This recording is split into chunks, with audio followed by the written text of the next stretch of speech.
तो मैं आशीष आप सबका स्वागत करता हूं आपके अपने इस चैनल एक लक्ष्य एकेडमी में। आइए शुरू करने जा रहे हैं आज के very very important words from the newspaper the Hindu. आइए शुरू करते हैं।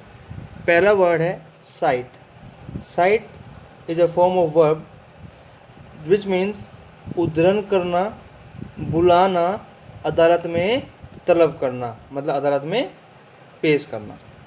इसके सिनोनिम है कोर्ट, उद्धरण करना, इवोक एंड कन्वीन, किसी को बुलाना। ओटोनिम्स, इसके विलोम शब्द हैं इग्नोर। भाई आप किसी को बुलाते हो, दैट मीन्स उनको आप तवज्जो दे रहे हो, उनको आप महत्व दे रहे हो, और महत्व का उल्टा आप उनको अवॉइड कर रहे हो, उनको इग्नोर कर रहे हो, ठीक है, नज़रअंदाज कर रहे हो। कंसील, कुछ चीज़ छुपा रहे हो, किसी से बच रहे हो। सेंटेंस, इन दिस एसे, इस एसे में, इन हिज एसे, अपने निबंध में, Dinesh must site the opinions of several experts. Dinesh को कुछ एक्सपर्ट लोगों से उनके विचारों को भी इसमें उद्धरण करना चाहिए था। मतलब दिनेश ने जो निबंध लिखा है उसमें उसे कुछ एक्सपर्ट लोगों के विचारों को भी डालना चाहिए था, या उनका उद्धरण करना चाहिए था, उनकी कोटेशन देनी चाहिए थी। ठीक है दोस्तों। आइए, अगर मतलब कहीं पे साइट वर्ड आया है तो आपको अचानक समझ में आना चाहिए कि यहाँ पे तो किसी के बुलाने की बात हो रही है, या अदालत और किसी को बुलाने की बात चल रही है, या फिर कुछ उद्धरण, कुछ कोटेशन की बात है। आइए नेक्स्ट, लग। नेक्स्ट, लग। द मीनिंग, द लग is a form of verb, एक वर्ब है, एंड द मीनिंग ऑफ लग इज पीछे पीछे फिरना, किसी चीज़, किसी व्यक्ति के पीछे पीछे घूमना, या किसी चीज़ को घसीटना। ओके दोस्तों। तो सिनोनिम, इसके पर्यायवाची, that is Flander and scribble. देखिए दोस्तों, बड़े अच्छे अच्छे वर्ड मिल रहे हैं। सारे एग्जाम में आपने यही वर्ड देखे होंगे, इसी तरीके के वर्ड देखे होंगे। अगर आप इनको एक बार रूबरू हो जाओगे, इनको एक बार याद कर लोगे, तो किसी भी एग्जाम में आपका एक भी वर्ड नहीं छूटेगा। फ्लेंडर and scrabble is the synonym of lug. Antonym, इसके विलोम शब्द देखिए, एलोकेट करना, किसी को होल्ड करना। एलोकेट मतलब किसी चीज़ को आपने चुन दिया, उस चीज़ के पीछे पीछे ना फिरकर उसको चुन दिया। होल्ड करना, किसी चीज़ को घसीट के या उसको धक्का दे के नहीं, उसको आपने होल्ड किया, उसको यथास्थिति में रोक दिया। Sentence, she had to lug her suitcases out to the car by herself. उसको अपनी गाड़ी से अपने सूटकेस को बाहर फेंकना पड़ा। क्या करना पड़ा? बाहर फेंकना पड़ा, घसीटना या बाहर फेंकना पड़ा। ठीक है दोस्तों। आइए, वर्ड बिल्कुल नया है, लग। एग्ज़ाम में आपको कहीं भी मिल सकता है, क्योंकि यह आजकल जो भी आपके माइग्रेंट्स हैं उनमें यूज़ हो रहा है, उनकी न्यूज़ में यूज़ हो रहा है। आइए नेक्स्ट वर्ड, आउटराइट। आउटराइट, अब राइट से कुछ समझ में आ रहा है कि हाँ कुछ सही की बात हो रही है। अब ये क्या है सही, वो देखते हैं। आउटराइट एक एडवर्ब फॉर्म है किसी वर्ड की। ओके, इसका मीनिंग है स्पष्ट या संपूर्ण, साफ सुथरा या पूरे तरीके से। तो सिनोनिम क्या हो गए? पूरे तरीके से, डिटेल्ड एंड ऑब्वियस। वाक्य में बिल्कुल ऐसा ही है। एंटोनिम, इसके विलोम क्या हो गए?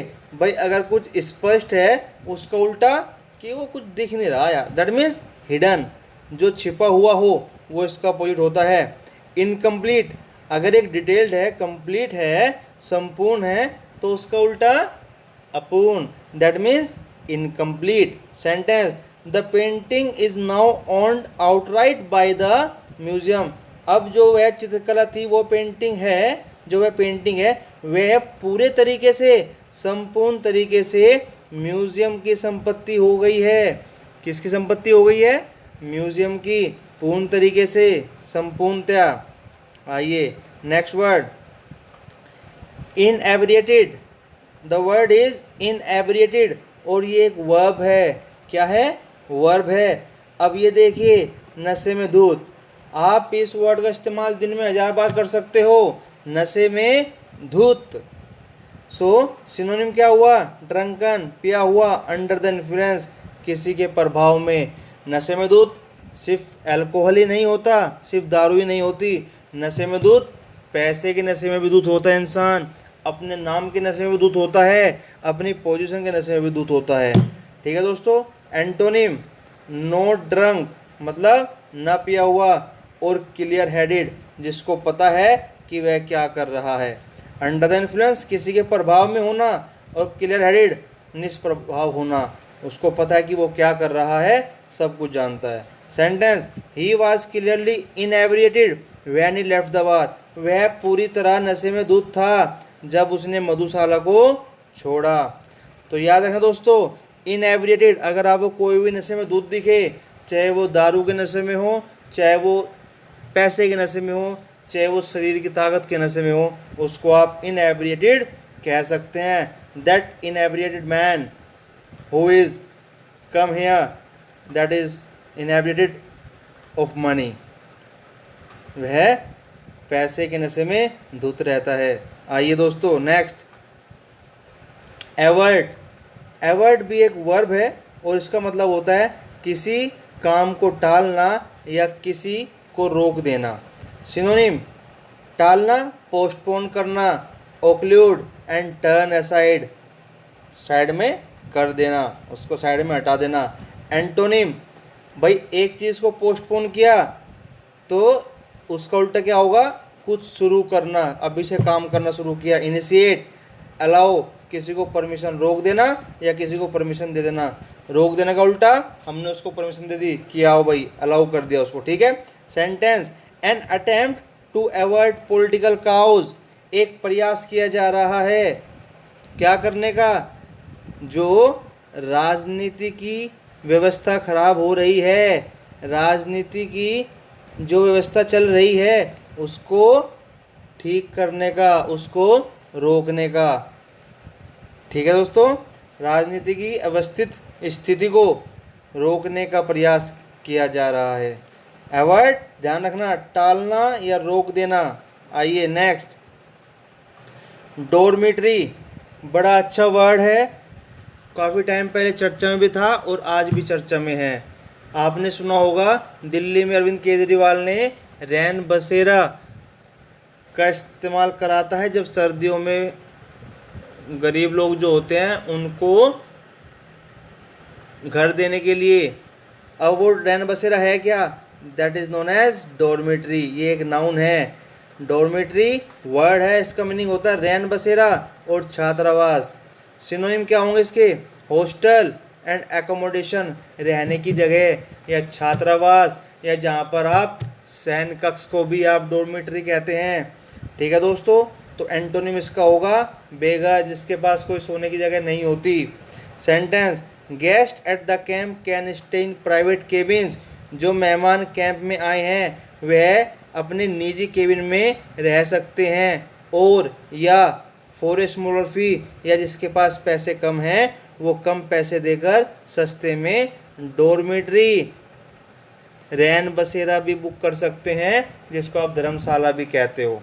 ठीक है दोस्तों, वेरी वेरी इंपॉर्टेंट वर्ड, बहुत इंपॉर्टेंट वर्ड है, लेकिन क्या है हमें हिंदी में पता है, इंग्लिश में नहीं पता। आप सोचते हैं पता नहीं क्या वर्ड आ गया, लेकिन अगर आप उनको एक बार देख लोगे तो लाइफ टाइम नहीं भूलोगे।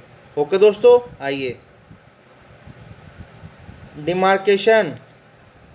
डिमार्केशन होता है कहीं पे कोई लिमिट तैयार कर देना, सरहद बंदी बना देना, या एक चीज़ को निर्धारित कर देना। ठीक है दोस्तों, सिनोनिम क्या हुआ?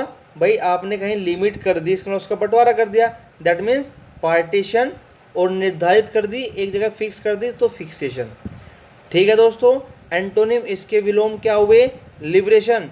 भाई आपने कहीं पर कोई चीज़ लिमिट कर दी कि आपको इतना ही करना है, तो वो हो गया डिमार्केटेड, और आपने फ्री कर दिया कि जो मर्जी वो करो, दैट इज़ लिबरेटेड। और लिबरेशन फिक्स कर दिया कि आप ऐसे नहीं लोगे, और उसका उल्टा क्या होगा? आपने उसको छोड़ दिया कि जो मर्जी वो करो, जो वहाँ जाना है वहाँ जाओ, तो रिलीज़ कर दिया। वर्ड ध्यान रखना दोस्तों। Sentence the demarcation of property lines, संपत्ति की जो हद है उसको प्रतिबंधित कर दिया, उसको सरहद बना दिया। ठीक है दोस्तों, कि भाई ये हमने दो खेत के बीच में डोल खींच दी, तो जो डोल है वो दो खेत के बीच में वो डिमार्केटेड लाइन है, वह उसकी सरहद हो गई कि उससे उधर तुम्हारा इलाका है, इससे इधर हमारा। ठीक है दोस्तों, याद रखना। आइए नेक्स्ट, कंडुइट। क्या वर्ड है?